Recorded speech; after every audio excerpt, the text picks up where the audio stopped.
மல்லி சீரியலில் அடுத்து என்ன நடக்கலாம் அப்படின்னா, ஸோ மல்லியோடைய கேரக்டரை பற்றி அன்னபூர்ணிக்கே இப்போ சந்தேகம் வந்துருச்சு. மல்லி ஏதோ அப்செட்டாக இருக்கா. அதுவும் அந்த ராஜேஸ்வரி ஃபோன் வந்ததுக்கப்புறம் மல்லியோட பேச்சு எதுவுமே சரியில்லை. இது வரைக்கும் இத்தனை வருஷத்தில் மல்லி என்கிட்ட அப்படி பேசுனதே இல்லை. ஆனால் மல்லி இன்னைக்கு என்கிட்ட அப்படி பேசுகிறான்னா கண்டிப்பாக அவளுக்கு ஏதோ பிரச்சனை இருக்குது. என்ன பிரச்சனையாக இருக்கும் அப்படின்னு நம்ம அன்னபூர்ணி யோசிக்கிறாங்க. சரி, மல்லிகிட்ட அதுக்கப்புறமா பொறுமையாக கேட்டு தெரிஞ்சுக்கிட்டு இந்த பிரச்சனை சரி பண்ணணும். ஏன்னா மல்லி நம்மள்ட்ட மட்டும் இல்லை, விஜய் தம்பிட்டையும் இப்படி தான் பேசிகிட்டு இருக்கா. பாவம் அந்த வெண்பா குட்டி அவள் மல்லி பேசணும்னு சொல்லி ரொம்ப ஒரு மாதிரி அப்செட் ஆகிருக்கா. ஏன் தந்த மல்லி புள்ள இப்படி பண்ணுறான்னு தெரியலையே. யாருக்குமே எந்த ஒரு கஷ்டத்தையும் கொடுக்கக்கூடாதுன்னு நினப்பா. அப்படி இருக்கிற மல்லி இன்னைக்கு இப்படி பண்ணுறானா இதுக்கு பின்னாடி என்னவா இருக்கும்? ஒரு வேளை அந்த ராஜி தான் ஏதாவது சொல்லி மல்லி மனசை கெடுத்துருப்பாளோ அப்படின்னு அன்னப்பண்ணி யோசிக்கிறாங்க. எதுவாக இருந்தால் என்ன, இந்த மல்லிக்கு தெரியாதா? அந்த ராஜி சொன்னால் இவ இப்படி தான் நடந்துக்கணுமா அப்படின்னு அன்னப்பண்ணி கோபமாக இருக்காங்க. இது ஒரு பக்கம் இருக்க, இன்னொரு பக்கம் விஜய் வந்து வெண்பா சரியில்லை, மல்லி இப்படி பேச மாட்டதுனால வெண்பா ரொம்பவே மனசுடைஞ்சு போயிட்டா. வெண்பா ரொம்ப அப்செட்டாக இருக்கா. சரியாக படிக்கிறதும் இல்லை. ஸ்கூலில் வேறு வெண்பா அடிக்கடி கிளாஸில் தனியாக உட்காந்துருக்கா அப்படிலாம் சொல்கிறாங்க. எனக்கு ரொம்ப பயமாக இருக்குது மல்லி அப்படின்னு விஜய் மல்லிகிட்ட சொல்லி ஃபீல் பண்ணுறாங்க. அதை பார்த்ததும் மல்லிக்கு ஒன்றே ரொம்ப கஷ்டமாக இருக்குது. பரவாயில்ல, அப்போது நாம் விஜய் விட்டு பிரிஞ்சுட்டோன்னா வெண்பா எப்படி அதை ஏற்றுப்பா? என்ன பண்ணுறது ஒன்றுமே புரியலையே அப்படின்னு மல்லி பயங்கர குழப்பத்தோடு இருக்காங்க. இது ஒரு பக்கம் இருக்க, நம்ம ராஜி இருக்காங்க இல்லையா, ராஜி ரஞ்சிதா 2 பேரும் காரில் பேசிட்டே போயிட்டுருக்காங்க. இது மாதிரி மல்லி இன்னும் 2 நாளில் விஜய் விட்டு பிரிஞ்சு போயிடுவா. போனதுக்கப்புறமா விஜய் என்ன பண்ண தெரியாமல் நம்மள்ட்ட வந்து நிற்பான். அதுக்கப்புறமா விஜய் மனசை மாற்றி விஜய்கிட்ட பேச்சு கொடுத்து எப்படியும் ஒன்று விஜய் கூட சேர்த்து வைக்கிறேன் அப்படின்னு ராஜி ரஞ்சிதாட்ட பேசிட்டு காரில் போயிட்டுருக்காங்க. அப்படி போயிட்டு இருக்கும்போது திடீர்னு பார்த்தா ராஜி காரில் பிரேக் பிடிக்கலை. ராஜி ஒன்று, ரஞ்சி காரில் என்னாச்சுன்னு தெரியல, பிரேக் பிடிக்கல ரஞ்சி அப்படின்னு சொல்ல, ராஜிமா என்ன சொல்கிறீங்க, பிரேக் பிடிக்கலையா? ஐயோ எனக்கு பயமாக இருக்குது, நீ எதுவும் காமெடி பண்ணலையே. ஐயோ ரஞ்சி உண்மையாக தான் சொல்கிறேன், கார் பிரேக் பிடிக்கல, கார் வேறு ஓவர் ஸ்பீடில் போயிட்டுருக்கு, கண்ட்ரோல் பண்ண முடியல ரஞ்சி, வண்டி நல்லா பிடிச்சிக்கோ, என்ன நடக்க போது எனக்கு தெரில அப்படின்னு சொல்ல, ஐயோ ராஜிமா என்ன ராஜிமா, இப்போ தான் மாமா கூட கல்யாணம் பண்ணி வைக்கிறேன்னு சொல்லி பேசுனீங்க, அதுக்குள்ளே காரில் பிரேக் பிடிக்குன்னு சொல்கிறீங்க, எனக்கு ரொம்ப பயமாக இருக்கு ரஞ்சிமா, ப்ளீஸ் ராஜிமா இப்படியே காப்பாற்று ராஜிமா அப்படின்னு ரஞ்சி கெஞ்சும் போது அங்கே ஒரு கார் வருது. அதை பார்த்து ராஜி காரை வளைக்கிறாங்க. கார் நேராக போய் பக்கத்தில் இருக்கிற மரத்தில் மோதி 2 பேரும் அடிபட்டு கீழே கிடக்குறாங்க. ஸோ ராஜிக்கு மட்டும் லைட்டாக முடிப்பு வந்து என்னாவது காப்பாற்றுங்கன்னு கத்துறாங்க. அந்த பக்கமாக மல்லி மனசு சரியில்லைன்னு சொல்லி கோயிலுக்கு போயிட்டுருக்காங்க. கோயிலுக்கு போயிட்டு வழியில் தான் இந்த கார் ஆக்சிடென்ட் கிடக்கிறத பார்த்து மல்லி ஓடி வராங்க. ஓடி வந்து பார்த்தா கார் கதை திறந்தோடனே ராஜி அப்படியே காலில் விழுந்து என்னை காப்பாற்றுங்கன்னு கெஞ்சுறாங்க.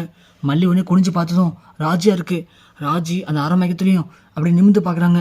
மல்லியை பார்த்தோன்னே, மல்லி ப்ளீஸ் மல்லி என்னை காப்பாற்று மல்லின்னு கெஞ்சுறாங்க.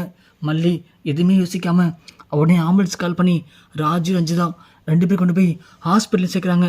ஹாஸ்பிட்டல் சேர்த்தோடனே ராஜு ரஞ்சிதா 2 பேரும் ஐசியூவில் அட்மிட் பண்ணுறாங்க. கொஞ்ச நேரத்தில் ராஜுக்கு கண் கொஞ்சம் சரியாகி கண் முடிக்கிறாங்க. கண் முடிச்சோடனே மல்லி உள்ளே போய் பார்க்குறாங்க. பார்த்ததும் ராஜு எதுவும் பேசவே முடியல. ரொம்ப நன்றி மல்லி, எங்கே இந்த நேரத்தில் எங்களை காப்பாற்றாமல் போயிடுவோன்னு சொல்லி பயந்துட்டேன். நல்ல வேளை எங்களை காப்பாற்றி எங்களுக்கு பெரிய உதவி பண்ணியிருக்க, ரொம்ப நன்றி மல்லி அப்படின்னு ராஜு சொல்லுவாங்க. மல்லி ஒன்று, நன்றியா, நன்றி சொல்கிறதுக்கெலாம் கொஞ்சம் கூட அருகதி இல்லாத ஆள் நீங்கள். உன்னை அந்த இடத்துல பார்க்கும்போது உன்னெல்லாம் காப்பாற்றக்கூடாது, அப்படியே விட்டுட்டு போயின்னு தான் நான் நினச்சேன். ஆனால் என்ன பண்ணுறது, அப்படி விட்டுட்டு போயிட்டா உனக்கும் எனக்கும் கொஞ்சம் கூட வித்தியாசம் இல்லாமல் போயிடும்.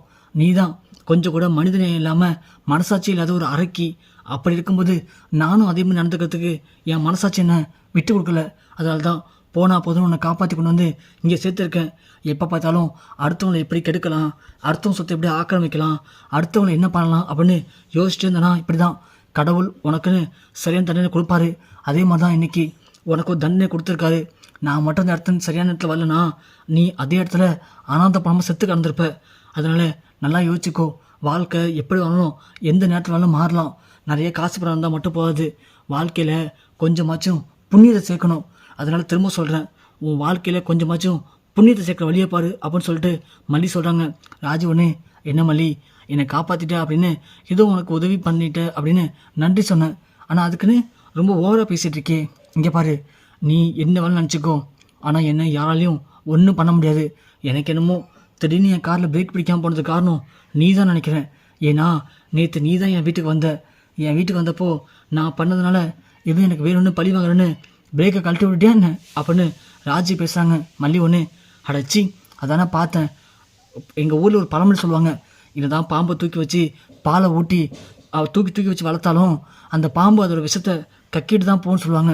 அதே மாதிரி தாண்டி நீனு உன்னை காப்பாற்றி கொண்டு வந்ததுக்கு கடைசியில் பழி தூக்கி ஏன் மேலே போறியா? சி நீலாம் ஒரு பொம்பளையா அப்படின்னு சொல்லிட்டு மல்லி அங்கேருந்து கிளம்புறாங்க. ராஜுவனே இங்கே போகிற மல்லி, ஏதோ அடிப்பட்டு ஆபத்தில் இருந்த என்னை காப்பாற்றிட்டேன் அப்படின்னு சொல்லிட்டு விஜய் விட்டு பிரியாமல் அப்படி விஜய் கூட ஒட்டிக்கலான்னு மட்டும் நினைக்காத. அது ஒரு நாள் நடக்காது. நீ எனக்கு விஜய் விட்டு பிரிஞ்ச பொண்ணு டிவோர்ஸ் பேப்பரில் கையெழுத்து போட்டு கொடுத்துருக்க. அதை மனசு வச்சுக்கோ. நீ மட்டும் விஜய் விட்டு பிரியல அப்படின்னா நான் சொன்ன மாதிரி கதிரேசனுடைய பொண்ணு வழக்கில் விஜய்க்கு எதிராக நம்ம ரஞ்சிதா கண்டிப்பாக சாட்சி சொல்லுவா. சாட்சி சொல்லி விஜய் ஜெயிலுக்கு அனுப்புவா. வெண்பா பிடிச்சி கதிரேசன்ட்ட கொடுத்துருவேன். அதனால் நல்லா முடிவு பண்ணிக்கோ. உனக்கு 2 நாள் டைம் இருக்குது.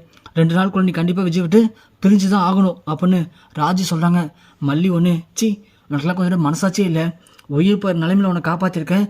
அப்போ கூட என் வாழ்க்கைக்கு எடுக்கிறதுக்கு நீ இந்தளவுக்கு ரெடியாக இருக்கே. உன்னெல்லாம் கண்டிப்பாக கடவுள் மன்னிக்க மாட்டார். நீ வேணா பாரு, திரும்பவும் இதே மாதிரி காரில் பிரேக் பிடிக்காமல் ஏதாவது ஒரு தண்ணீரில் அடிபட்டு அனாதை பிரமாணி செத்துக்கிறது தான் போகிறேன்.